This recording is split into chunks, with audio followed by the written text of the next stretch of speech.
Good afternoon, good morning, good evening, whenever this reaches you. This is Kevin Lewis from the Middle Initial Podcast.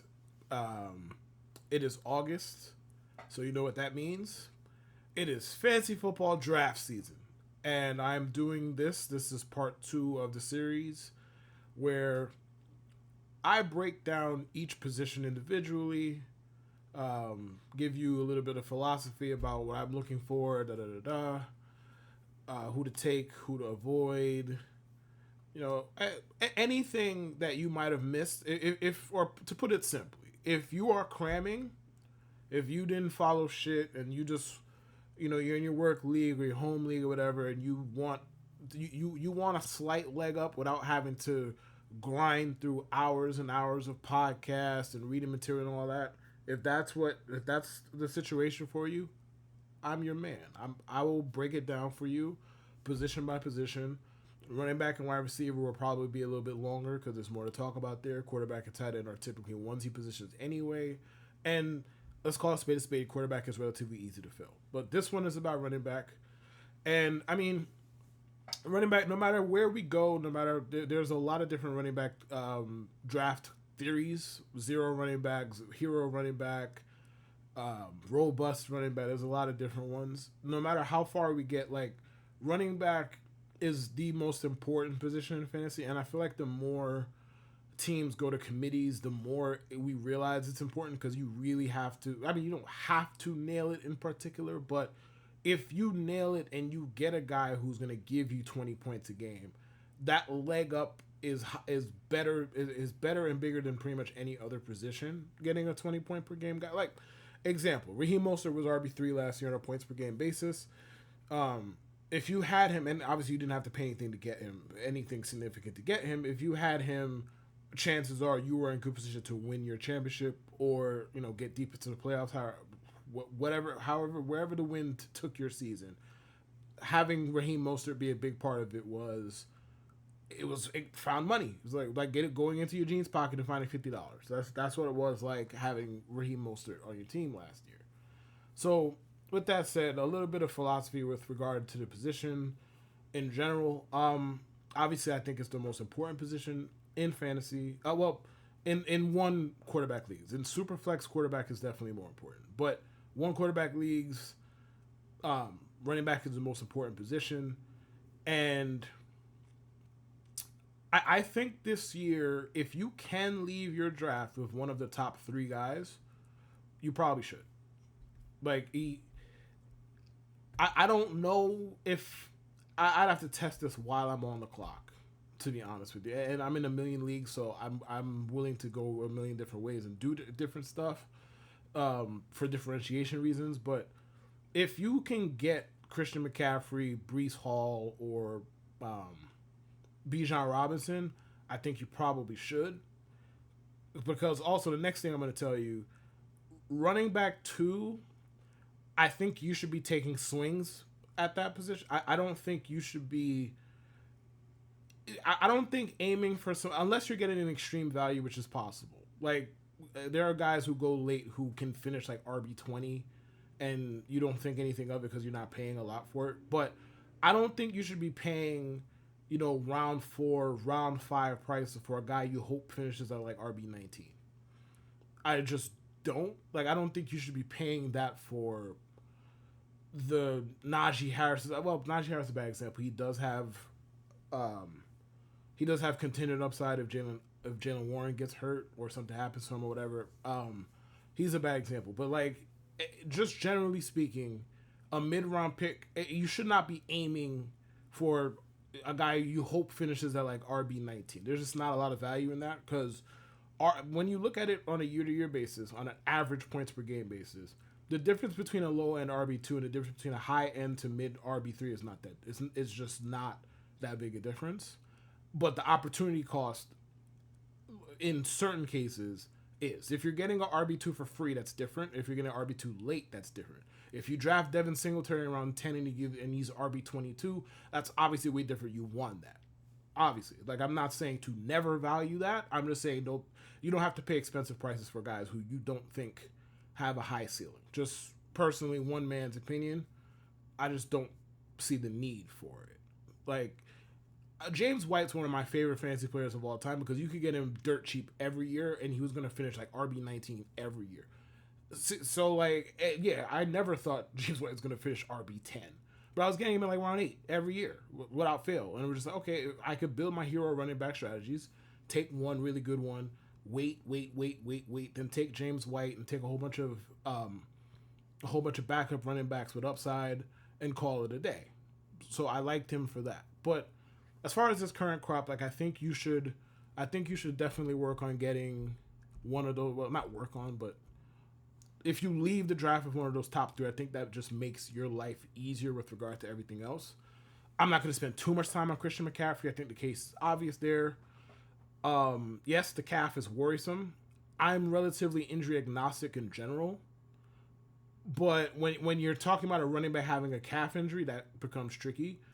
I'm not ballsy enough to pass him if I'm on the clock. I'm just gonna be honest with you. Like I'm not ballsy enough to just be like, yeah, Christian McCaffrey, pass. Because he has upside to outscore the next best player at his position by 80 points. He did it last year with 100 points. I think is probably not repeatable, but he did that. And we're in the land where there aren't that many bell cows anymore, and he is one of them, and he is the best at it. So it's tough to pass on him in particular, but I do think the calf injury kind of narrows any kind of gap between him and the other 2 guys. I think they're all in the same tier because there is a risk there with Christian McCaffrey. There is. Brees Hall and Bijan Robinson. Bijan, they got Arthur Smith and them out of there, thank God. They got offensive minds in there that look like they have some sense. They got a better quarterback. Yeah, I wheels up for Bijan this year. It would not be surprising if Bijan, or Brees for that matter, but Bijan we're talking about specifically, finishes as RB1. So if you could get one of those 3 dudes, I would go about it. I would go and do that. And then just build attack pass catchers and quarterback in whatever order you want to after that until round 6, round 7, you take your RB2, unless some extreme value falls to you before that. I don't know, like if Derrick Henry. Well, Isaiah Pacheco, actually, that's the perfect guy. Isaiah Pacheco's situation is weird. This will be a little bit all over the place, so don't worry about if I give you a guy who's ranked like tier 1 and then a guy who, for most of us, like ranked tier 5. Don't worry about that. Isaiah Pacheco's a weird one because, well, I truly believe if his draft capital, his NFL draft capital was higher, there was more attached to him, we wouldn't be having these conversations where he's this undervalued.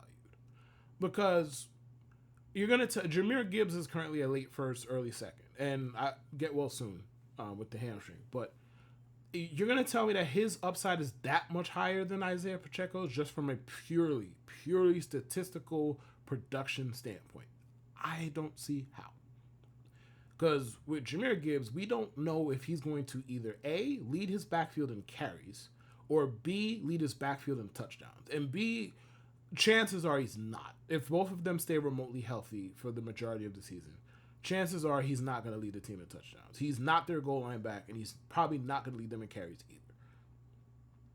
Isaiah Pacheco, down the stretch of last year, yes, an injury led to it, but from week 8 on, he was RB4. So, and he got the majority of the touches. They were using him in the passing game. He was their bell cow guy. Are they going to continue? I have no fucking idea. Clyde is there. They seem to like the Deneric Prince fella, who's either their second or third string back. It depends on the day and who you ask. But he was a bell cow back. They showed you how they felt about him down the stretch. They showed you how they felt about him in the playoffs. And he's attached to an offense with the best quarterback in the world and one of the league's greatest offensive minds. And yet he's still going in round 3 and sometimes round 4, depending on the draft. I don't really understand it. It's like people don't believe it. And the thing is, what makes it extra weird with Pacheco, we're doing a similar thing with Kyren Williams, but he's still going really high for 1. And for 2, at least the Rams drafted somebody that you could theoretically see as their replacement. We all know Clyde Edwards-Helaire is not it, with all due respect. We all are aware of that. And he's the only guy that Deneric Prince is an undrafted free agent. They like him, but let's call it a spade a spade. He's an undrafted free agent. He's not gonna take Pacheco's job, barring injury. So there wasn't like it was a theoretical replacement or an actual replacement drafted for him either. It wasn't. And yet he's still going where he's going. But I think personally you should be drafting if you could get Isaiah Pacheco in round 3, even if you draft a running back, even if you draft one of the aforementioned elites, I think going for that makes a lot of sense. So I think you can kind of skip if you get one of the elite running backs, you can kind of skip the middle tiers unless you're getting an extreme value. Pacheco is an example. Rachaad White is an example, although that one's a little bit sketchy because I don't know how talented or how good he actually is. I know he's a really good pass catcher. I don't know how good at running the ball he actually is. I don't think his situation helped him out. I don't think the Buccaneers helped him out with the line, but he's wildly inefficient, and betting on those kind of backs makes me uncomfortable, especially when a theoretical replacement was drafted. Bucky Irving could be anything. He might be good, he might be great, he might be out of the league by October. I don't know. But they did draft him. They handpicked him. So it's a little bit tricky, but if you can get him at a value, I don't mind it. But largely, if you get one of the elites, you could attack wide receiver, you could attack tight end, you could attack quarterback if you must. You could do that, and that should be the goal. But ultimately, RB2 I don't think matters that much as far as attacking low upside, moderate cost fellows. I just don't think it matters that much. But as far as the guys who I like outside of the main ones, I think Jonathan Taylor is in for a great year. I think it wouldn't surprise me if he ended up playing like a mid-first round pick by the time the year ended, because he's really good. The Colts line is really good. The coach is really good, and they have a dual threat quarterback. And we know that running backs get the boost, get the efficiency and numbers boost from playing alongside a dynamic dual threat, such as Anthony Richardson. So he's an end of the first round kind of guy. If you want to take him there, you should. I endorse that. You want to take him and then take a wide receiver, I endorse it. Hell, you want to take him, you want to take Kyren Williams, I endorse that too. I think those guys, while they're not in the upper tier of the elites, I think they're close enough where at the end of round 1 it makes plenty of sense to take them. Travis Etienne's another guy I like. They didn't draft anybody of significance. He got a ton of touches last year. Jacksonville's offense, at least in theory anyway, should be better. I don't really trust that, but they should be better. So I like Travis. I'm avoiding Saquon personally because he's going. By the time draft season comes around, he's going to be a high second, late first. And is he going to catch the ball? I don't know. Is he going to get? Is he going to be their goal line back? I would deem that pretty unlikely. Jalen Hurts is still there. So if we're shaving a little bit off of the touchdowns and a little bit off the catches, are we not? Like, he's going to have to be a big play merchant, and the Eagles are probably going to have to run the ball a little bit more than we expect them to run the ball, considering they just hired one of the most pass-heavy offensive coordinators in football. So, me personally, I'm not saying just at whatever the potential cost is, I'm avoiding him. If he falls to mid-second, late second, we're having an entirely different conversation. I'm just not taking him where he's going because I think there are better options. I'd rather have Kyren Williams than Saquon Barkley, personally. I'd rather have Travis Etienne. I'd rather have Jonathan Taylor. I'd rather have all three of those dudes. And they are typically on the board when Saquon is. So I'm just not going to have any of Saquon for the most part, outside of Dynasty. I'm not going to have any of Saquon Barkley. But Devon Achane is an interesting one. He was one of the most efficient backs in league history, or he had one of the most efficient seasons in league history last year as a rookie. He did battle injuries, and he did put up a lot of work in games where the Miami Dolphins were blowing people out. Now, I think a bet on Devon Achane is a bet on common sense. The common sense being Miami is going to look back at his season. We think they have one of the brightest offensive minds in the game as their head coach, which perfectly fair, no argument from me. I think they're going to look back at last season and go, okay, we need to figure out a way to get this man more touches. Is he going to be Derrick Henry? No. Obviously not. Is he going to get 25 touches a game? No. That era, for the most part, that question is a no for everybody. But that being said, can he be 15th in touches and still be a top like five running back? Yes, 100%. He's one of the game's premier playmakers at that spot, premier game breakers at that spot. He is. So if he can just efficiency his way to a top 7, 8 season, I think where you're getting him now, he's going around 3. I think that's a bargain, and he's the type of player I want to bet on. Like talent, explosiveness, volatility. Because yes, he's absolutely volatile. Because there's a world where, I mean, he gets hurt. Whatever. I'm not really here to talk about the injury risk. That exists for everybody. But there's a world where he just isn't what we want him to be because he just does not get enough touches to do it. There's a world where that happens. I'm willing to bet on common sense, and people keep pointing out Mostert in his way. I think they could both coexist. They both just did that, so I think they could both coexist. Devon Achane is somebody I want to bet on. That's it. Other guys, Derrick Henry. Derrick Henry is one of the league's best runners. Still one of the league's best runners. And the most important thing here, I think we could sum up Derrick Henry and his fit with the Ravens in one sentence. He is one of the most reliant running backs in league history on game script, and the Ravens are going to lead a lot. If their season goes like we all think it's going to go, them winning a lot of games. That's it. That's the sentence. The Ravens are going to win a lot. They're going to lead a lot. They're going to be favored a lot. Derrick Henry is amazing in those circumstances as he averages twice as many points in games that this team wins as opposed to his team loses over the course of his NFL career. Draft Derrick Henry. Josh Jacobs. I like Josh Jacobs.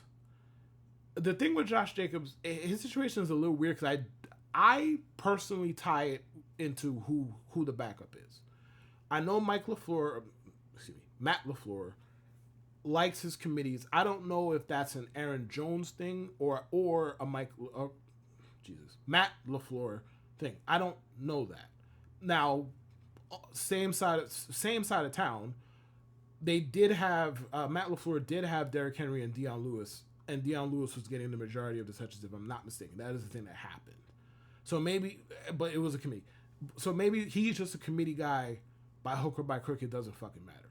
With that being said, Marshawn Lloyd seems to be having a rough time. Now he's hurt.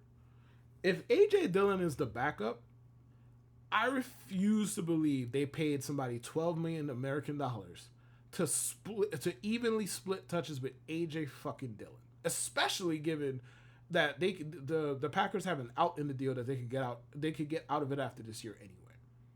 So if A.J. Dillon ends up being the backup, which looks like that's going to be the thing, I think Josh Jacobs might end up being a smash value. He might. Because are we really going to sit there and split that 55-45 between them two? Like, Josh Jacobs is... I don't know how good or bad Josh Jacobs is because he's had a lot of meh NFL seasons that I don't know if it's about him or his surroundings. But we know A.J. Dillon ain't it. We are aware. And the Packers are a team fancying themselves as Super Bowl contenders. So are you going to sit there and give... And give A.J. Dillon that big a share? Now, what would be the split that it looks like? You know, if they don't, I don't know. Maybe it's 60-40 instead, which still a good deal in Josh Jacobs' favor. But like, it would be more profitable if it was more like 65-35, which I think is possible. Again, we have seen A.J. Dillon's movies, bro. We've seen them. He ain't it. No disrespect, he's just not. So, and you paid a lot of money for Josh Jacobs, whether it's 1 year, you could say whatever, he's running back, they paid a lot of money. So I would not be surprised if he ended up just taking over the backfield in a way that we have not seen from previous Matt LaFleur teams. Other notes on guys, on mid-tier kind of guys. Kenneth Walker III seems to be getting good buzz out of Seattle. Like, obviously talented back. I'm not. He's not Devon Achan, but like it's a similar kind of. Okay, you're betting on big ass plays. Like obviously Walker is not as efficient, duh. But you're betting on big plays. You're betting on volatility. You're betting on the athlete more than anything else. So they seem to like him. They seem to think he has three down potential. He didn't play in the preseason week one. I understand it's preseason, but he didn't play. Whereas Charbonnet did. That seems to be a sign of how they think. I think there's a chance he outkicks his ADP by a good bit. So like if you want to target him, go ahead target him. Other guys, there's not a lot of dudes here who I actively want to tell you to target. Really, like Alvin Kamara. If they continue, if check down Charlie continues to check him the ball, check down to him, he should be fine.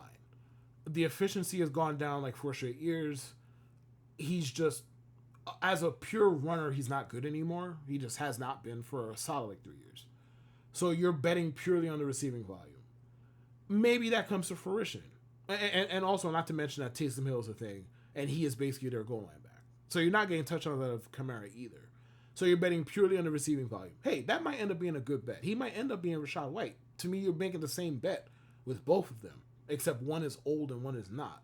You're making the same bet. Like, are they going to continue this receiving volume? At least with Rachaad White's case, he is their goal line back. Like, Kamara's just, okay, you are hoping that he is hyper-powered James White. Is he going to get that many touches? Because the running is not going to do anything for you. It's not. Because he's gone down efficiency-wise. Their situation hasn't changed that much. They did hire new coaching. Cool. Like, a new coordinator. Cool. But the situation hasn't changed that much. So you're making a bet on the efficiency. You're making a bet on the catches. Maybe that works out for you. Maybe that doesn't. You don't have to pay a lot to find out, to be fair. And he does have RB1 upside. I mean, shit, he did it last year. Despite the fact that his running was what it was. He caught 8,000 passes and was RB1. He wasn't RB1 anyway. Despite the fact that he isn't their red zone back. He isn't their goal line back either. Other guys, James Conner is an easy free click. He's a guy you're getting running back one kind of upside from him and you don't have to pay for it. Despite the fact that he is routinely a top 12 guy when he plays. Yes, that's a key caveat, but when he plays over the last few years. So like you have to build in the fact that he's going to miss 2 or 3 games. He does this every year. If he doesn't, you're golden. But for the most part, he's going to miss 2 or 3 games yearly. That's just what he does. But he produces when he's in there. I think the Trey Benson stuff is more for the future. I don't think that's for now. I think we're overblowing that a little bit, especially given that he apparently has not looked that good in camp and didn't look that good in the first preseason game either. I think that James Conner's a guy you should aggressively target, like as an RB2 type, or hell, an RB1 depending on your build. Like maybe you did 0 RB, whatever it is. Like I think he should be a priority target for you given the value because he is a premier value, especially given that you're essentially getting a Trey Benson discount. Like you're getting a discount because Trey Benson exists and was drafted by the team. So I think you should go ahead and draft James Conner. Raheem Mostert, I did touch on him earlier with Achan. I think there's plenty of room for both of them to cook. And I mean, he was just RB3. Now, last year's points are not this year's points. I get that. But as they say, the most predictive measure to get to like what prediction you want to make as far as point score for this year is fantasy points scored last year.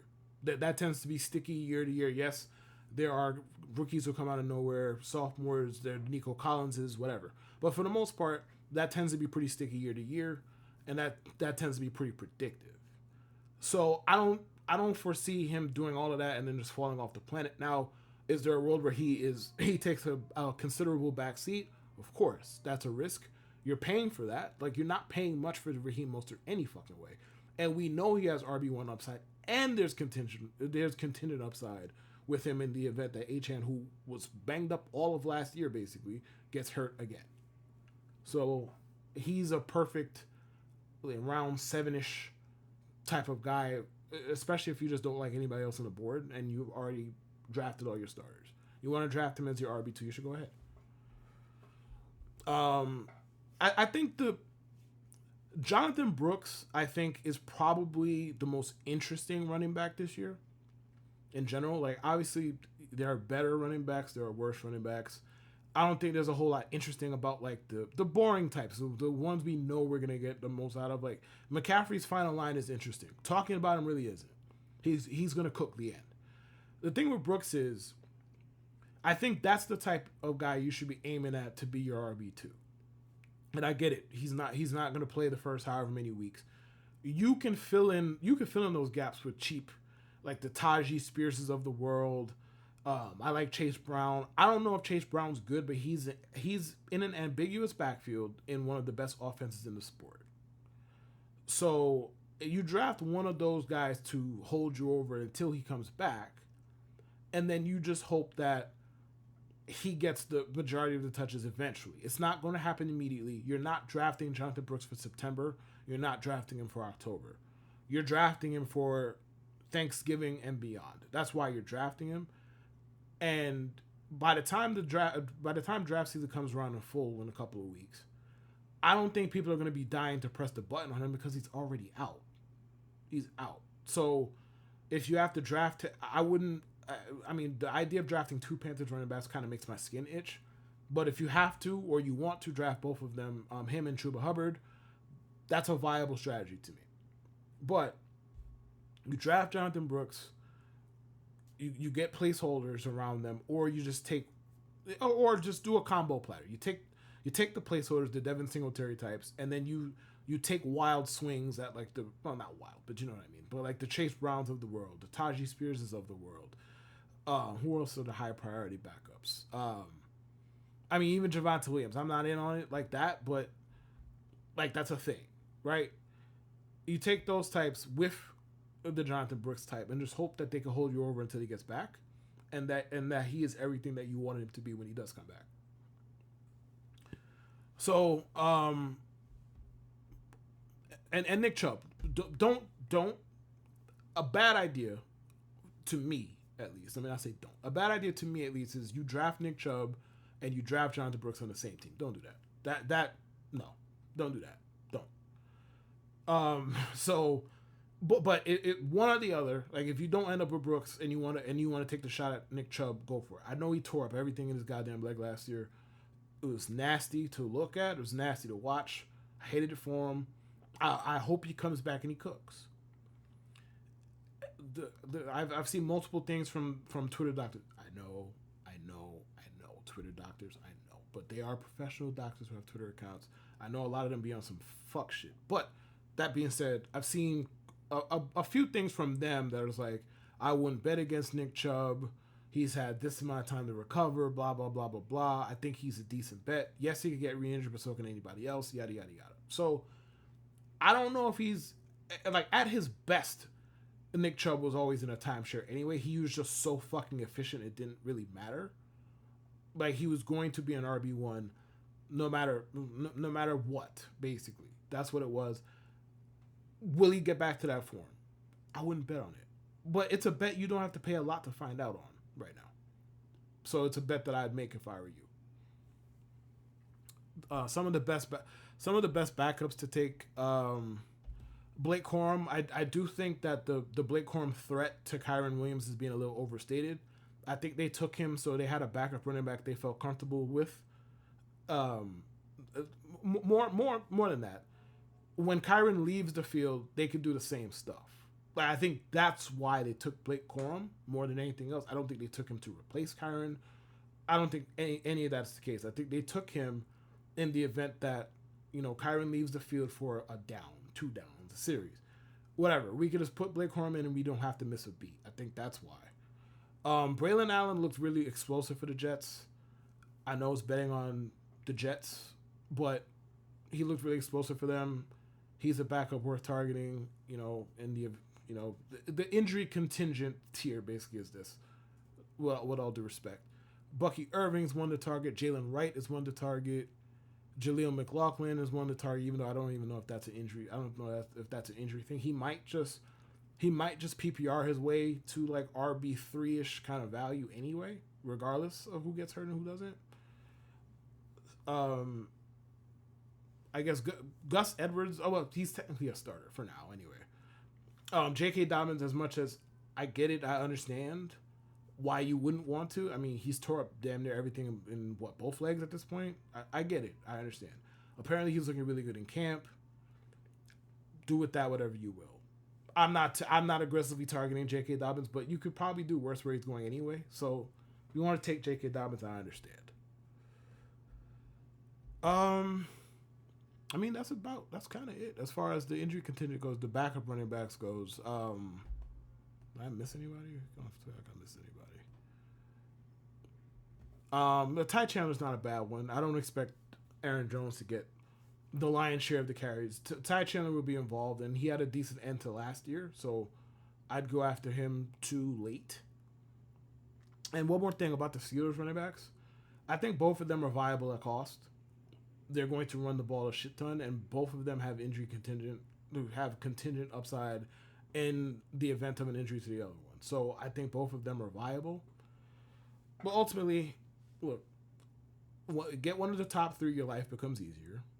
If you don't get one of the top three, you get like Pacheco, ETN, Barkley, if the price is right. I don't think it will be, but if the price is right, um, Kyron Williams, one of them, and then still kind of just wait and see with RB2. You don't have to aggressively target that, in my opinion.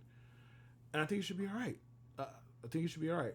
Hopefully, Christian McCaffrey and hopefully everybody stays healthy. But Christian McCaffrey already had a pre-existing injury. Hopefully, he stays healthy and is worth the 101 or whatever people are going to use to take him with. Hopefully, that ends up being a thing. Yeah, and if you have any questions, you feel free to ask. Shoot a message, KLEW24 on Twitter, or you can shoot it to the pod Twitter, MIPod69. And I hope that this helped. I hope you watch this and you are ready to draft, because I sure fucking am, because I am a degenerate. Either way, I'll see you for the wide receiver. I will see you for the wide receiver breakdown. Peace.